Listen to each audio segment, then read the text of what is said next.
What's up, Dreamedia family? This is Zach. Welcome back to another episode. Today, I'm going to show you two of my favorite all-time brands and styles for an affordable, high-performing home theater projector image if you're looking at 4K HDR. I'm going to get into the details after the intro. Let's go!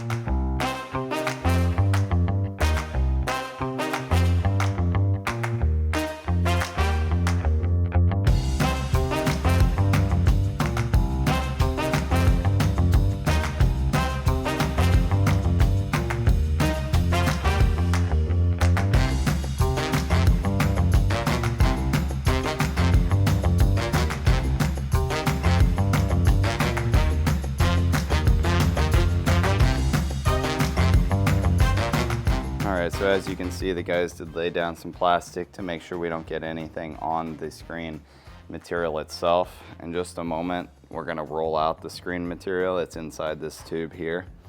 And in addition to that, we have a couple different frames. As you can see, this is the main frame right here. And if you look, these are all the little buttons that the screen fabric is going to attach onto. You remove these little sticky pieces and then you spread these out. In addition to that, you have your inside frame slash outer bezel. This attaches to the interior, kind of like this. Let me show you guys. This attaches just like that over the top and covers everything up, but this piece here wraps around to the front. So on the front side of the screen, all you're gonna see is this here, like that.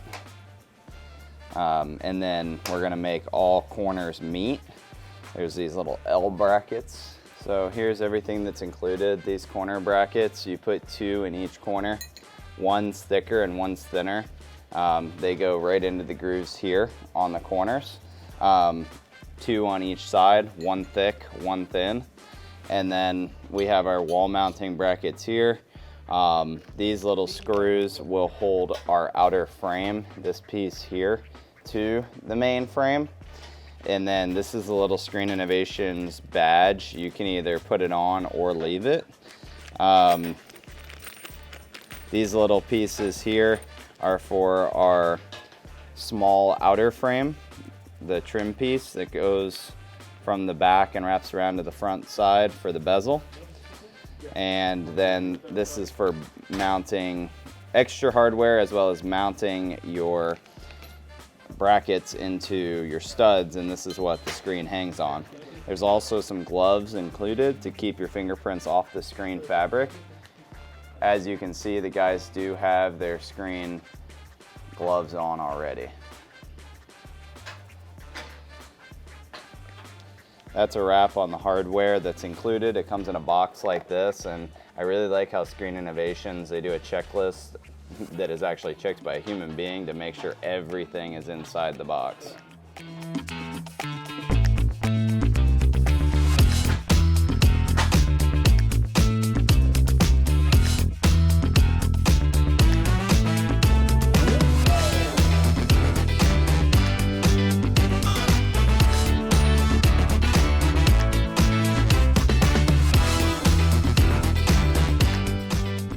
As you guys can see, we have all of our pins laid out, and now you got to stretch each corner to the button like that. As you can see, we have everything super tight in all corners. You just button them on just like that. Super easy. All the way around in every corner. Next, we're going to take our LED kit and we're going to stretch it all the way around the screen. When you get to the corners, guys, go loose with it, just like that. That way you don't put pressure on the LED. Now that we have our LED kit on the back, we're gonna go ahead and install our outer frame.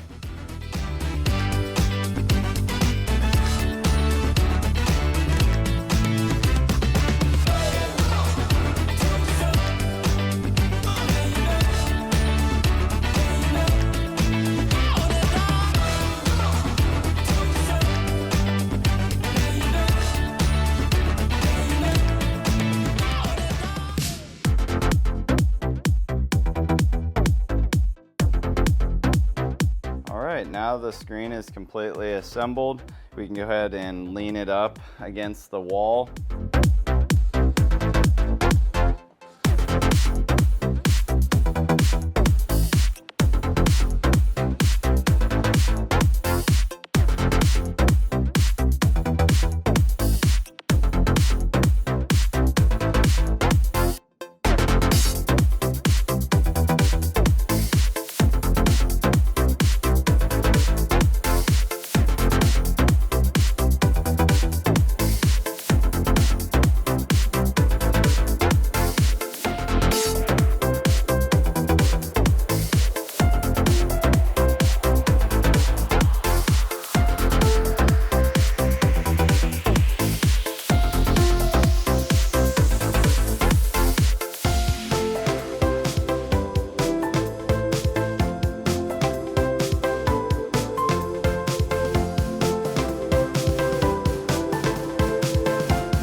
Alright, so as you guys can see, we're moving right along. We got our top plate installed on the LS12000. I am kind of interested as to why they didn't make a new mount for Epson, because the bolt pattern used to line up straight with the old model, the Epson PC 5050 or 6050 would be the comparable model to this, but they didn't manufacture a new projector mount, so the screws don't really line up 100%, which is okay. You just want to get your pole right here in the middle of the unit.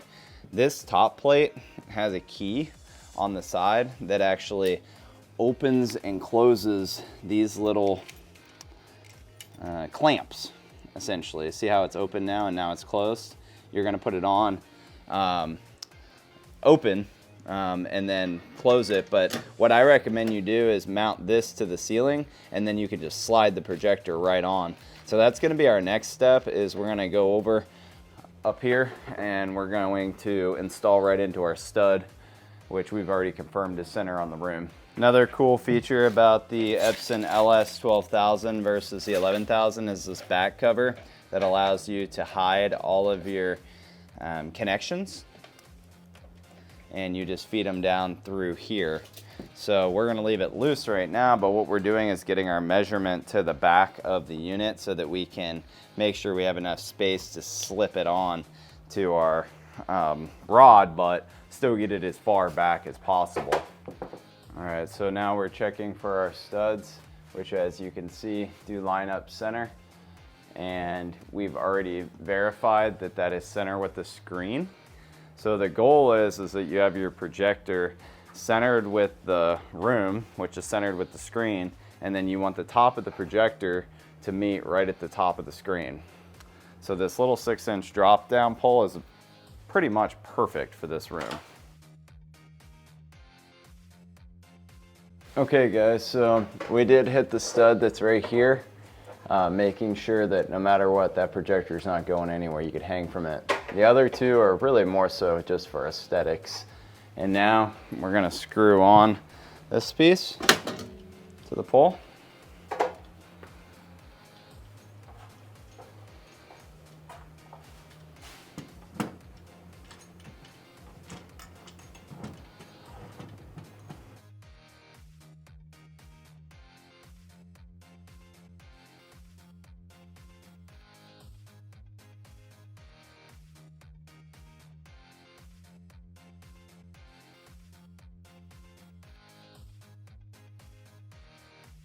All right guys, I do want to point out something that's pretty important.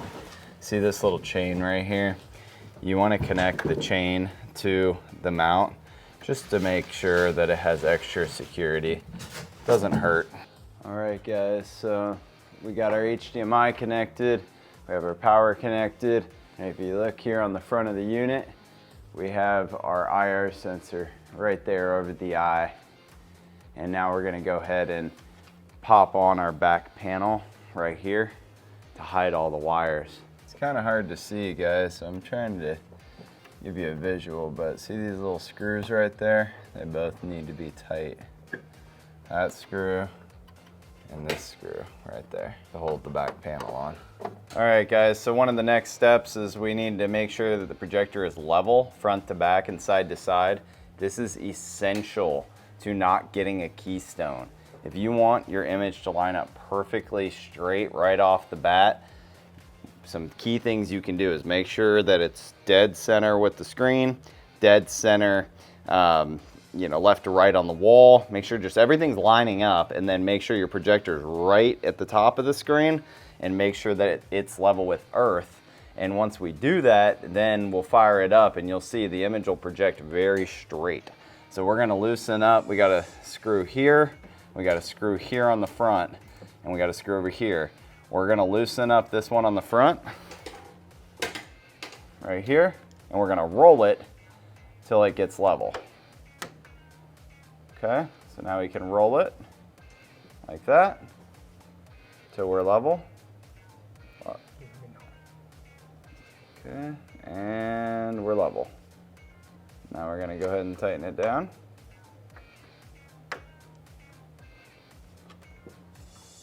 Perfect. So now we need to check level front to back. And as you can see, we're a little bit off, so we're gonna loosen our two screws.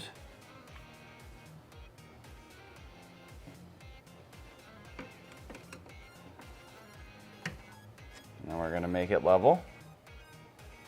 A little bit, yep, a little bit more. Perfect. Now we're gonna tighten that down. We're gonna do the same on the other side.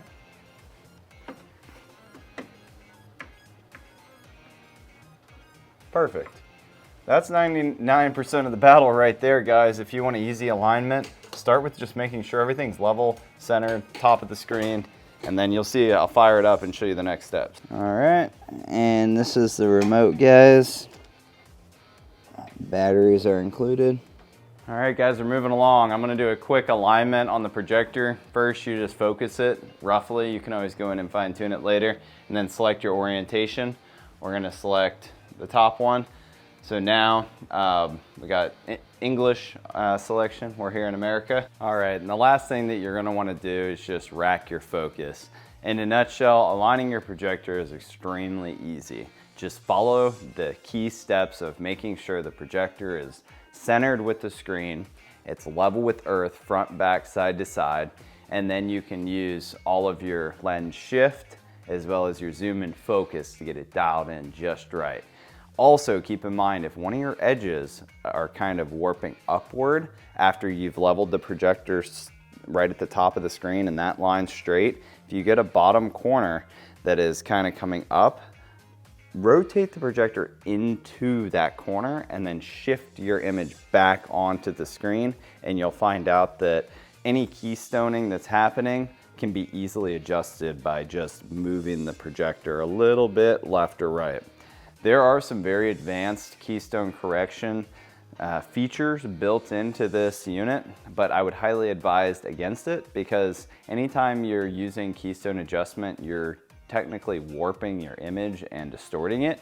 So if you follow some of these essential steps that I just put in place for you, you're gonna find success really quickly, and you won't even have to mess with those settings. All right, guys, that's a wrap on two of my favorite products, the Screen Innovations 133-inch pure gray zero edge screen, and we even threw a backlit LED kit on it, which is an optional add-on, and the Epson LS12000, a 3 LCD laser 4K projector. These two right here, there's no better bang for your buck than this, guys. If you would be interested in us doing something like this for you, reach out today and schedule a free video consultation with one of my specialists. We'll walk through your space and tailor a package to fit your exact needs and budget. Maybe these aren't the right products for you, or maybe you want something even more high-end. We have JVC projectors, we have pan morph lenses, we have Mad VR, we have all the high-end solutions in addition to stuff like this that just gives you incredible performance for the money. Again, two of my favorite brands, Screen Innovations and Epson. You just can't go wrong. Now, keep in mind, guys, we also have nationwide free shipping and those preferred installers in over 28 different states who can help you get it put in. I hope that you enjoyed this video and found it informative and helping you set up your new projector system. If you liked it, give me a big thumbs up and make sure to smash that subscribe button down below for more. Until next time, this is Zach with Dreamedia Home Theater. Thank you for watching.